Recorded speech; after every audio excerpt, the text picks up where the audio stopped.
എൻ്റെ പേര് സുകുമാരൻ. വയസ്സ് 81 കഴിഞ്ഞു, 82 കഴിഞ്ഞു. കഴിഞ്ഞ 65 വർഷമായി ഞാൻ കായിക മേഖലയിൽ പ്രവർത്തിക്കുന്ന ഒരു വ്യക്തിയാണ്. 2023 മികച്ച സീനിയർ കായിക താരത്തിനുള്ള ഇൻ്റർനാഷണൽ അവാർഡ് കിട്ടി. 2022 മികച്ച സീനിയർ കായിക താരത്തിലുള്ള സ്റ്റേറ്റ് അവാർഡ്. ഇതുവരെ 17 ഇൻ്റർനാഷണൽ മീറ്റുകളിൽ പങ്കെടുത്തിട്ടുണ്ട്. എല്ലാത്തിലും ഗോൾഡ് മെഡൽ. എന്നെ ഈ ഫീൽഡിൽ പിടിച്ചു നിർത്തുന്നത് പ്രധാനമായും 1-2 കാര്യങ്ങളുണ്ട്. ഒന്ന്, ഇപ്പോൾ ലോകാരോഗ്യ സംഘടനയുടെ കണക്കനുസരിച്ച് ഈ ലോകത്ത് 40 വയസ്സിന് മുകളിലുള്ള ആളുകളിൽ 60% R എന്ന ഇംഗ്ലീഷ് അക്ഷരത്തിൽ അവസാനിക്കുന്ന 4 രോഗങ്ങൾ കടിമയാണ്. R എന്ന് പറഞ്ഞാൽ ക്യാൻസർ, അൾസർ, ഷുഗർ, പ്രഷർ. ഈ 4 അസുഖങ്ങളും ജീവിതശൈലി രോഗങ്ങൾ എന്ന് പറയാം. നമ്മുടെ ജീവിത ചിട്ടയോടുകൂടി ഒരു ജീവിതത്തോട് മുമ്പോട്ട് പോയാൽ ഈ 4 രോഗങ്ങളെയും നമുക്ക് നിയന്ത്രിക്കാൻ കഴിയും. ജീവിതശൈലി എന്ന് പറഞ്ഞാൽ 1 ചിട്ടയോടുകൂടിയ വ്യായാമം, 2 ഭക്ഷണം, 3 ആവശ്യത്തിനുള്ള വിശ്രമം. ഇത് 3ഉം കൃത്യമായി നോക്കിക്കൊണ്ട് മുമ്പോട്ട് പോകുന്ന ആരെ സംബന്ധിച്ചിടത്തോളം എന്നും ആരോഗ്യവാന്മാരായിരിക്കും. നല്ല ആരോഗ്യമുള്ള ഒരു ശരീരത്തിൽ മാത്രമേ ആരോഗ്യമുള്ളൊരു മനസ്സുണ്ടാകൂ.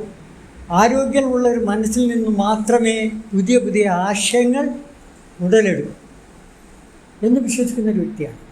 ഈ ചിട്ട ജീവിതത്തിൽ തുടങ്ങിയിട്ട് 65 വർഷം, ഇന്നും അത് തുടർന്നു. ഈ കഴിഞ്ഞ വർഷം നമ്മൾ ഇവിടെ സംഘടിപ്പിച്ച കായിക മേള അത് സീനിയേഴ്സിന് വേണ്ടിയുള്ളതാണ്. ഇന്ത്യയിൽ ആദ്യമായിട്ടാണ് ഇതുപോലെ ഒരു കായിക മേള സംഘടിപ്പിക്കുന്നത്. കാരണം ഇന്ത്യയിൽ ഒത്തിരി അസോസിയേഷനുകളുണ്ട് വെറ്ററൻസിന് വേണ്ടി. എല്ലാവരും സാമ്പത്തികമായി ഈ കായിക താരങ്ങളെ പിഴിഞ്ഞ് ഫണ്ടുണ്ടാക്കുക എന്നതല്ലാതെ അവർക്ക് വേണ്ടി ഒന്നും ചെയ്യുന്നില്ല. കഴിഞ്ഞ പ്രാവശ്യം തുടങ്ങിയ ഈ കായിക മേള ഇന്ത്യയിൽ ആദ്യമായിട്ടാണ് ഒരാളിൽ നിന്നും 10 പൈസ പോലും എൻട്രി ഫീ മേടിക്കാതെ അവർക്ക് 3 നേരവും ചുറ്റോടുകൂടി ഭക്ഷണം കൊടുത്തും ഫസ്റ്റ്, സെക്കൻഡ്, തേർഡിന് medal, certificate plus cash prize കൊടുത്തും ചിട്ടയോടുകൂടി കഴിഞ്ഞ പ്രാവശ്യം ഈ മീറ്റ് നടക്കാൻ കഴിയും. ഇന്ത്യയിലെ ആദ്യത്തെ സംഭവം. കഴിഞ്ഞ പ്രാവശ്യവും ഈ മീറ്റിൻ്റെ സംഘാടകത്തിൻ്റെ മെയിൻ വ്യക്തി ഞാൻ തന്നെയായിരുന്നു. ഈ പ്രാവശ്യവും ഇതുകൊണ്ടുണ്ടായൊരു കാര്യം എന്ന് വെച്ചാൽ കഴിഞ്ഞ വർഷത്തേക്കാൾ കൂടുതൽ ആളുകൾ ഈ വർഷം ഈ മത്സരത്തിൽ പങ്കെടുക്കാൻ വരുന്നു എന്നുള്ളതാണ്. ഇത് എത്രമാത്രം വിജയിപ്പിക്കാമോ ഇതനുസരിച്ച് 2 മാസത്തിനുള്ളിൽ ദേശീയ തലത്തിലുള്ള മത്സരം സീനിയേഴ്സിന് വേണ്ടി മിക്കവാറും എറണാകുളത്ത് തന്നെ നടത്താൻ നമ്മൾ ആലോചിക്കുക.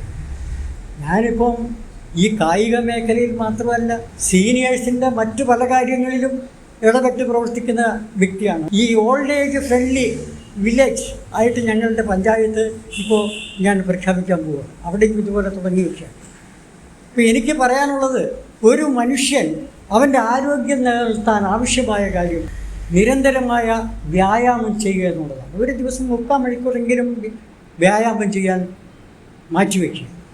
അതുപോലെ ഭക്ഷണക്രമം, നമ്മൾ കഴിക്കുന്ന ആഹാരത്തിൽ ഒരു 30% പച്ചക്കറികൾ, 35% പഴവർഗ്ഗങ്ങൾ, ഒരു 10% ഡ്രൈ ഫ്രൂട്ട്സ്, പിന്നെ ഗോതമ്പോ അരിയോ ആകാം. അതിനുള്ള വലിയ ബുദ്ധിമുട്ടില്ല. ഭക്ഷണം ആരോഗ്യത്തിൻ്റെ ഒരു മാനദണ്ഡമേ അല്ല. പൊതുജനത്തിൻ്റെ ഒരു ചിന്താഗതി അതാണ്.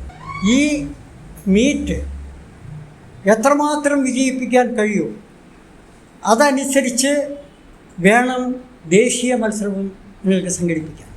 ഡോക്ടർ പ്രവീൺ വളരെ ആത്മാർത്ഥമായി ഇതിനു വേണ്ടി പ്രവർത്തിക്കുന്ന ഒരു വ്യക്തിയാണ്. ഓൾഡ് ഏജ് ഫ്രണ്ട്ലി ടൗണായിട്ട് എറണാകുളം ടൗൺ പ്രഖ്യാപിച്ചു കഴിഞ്ഞു.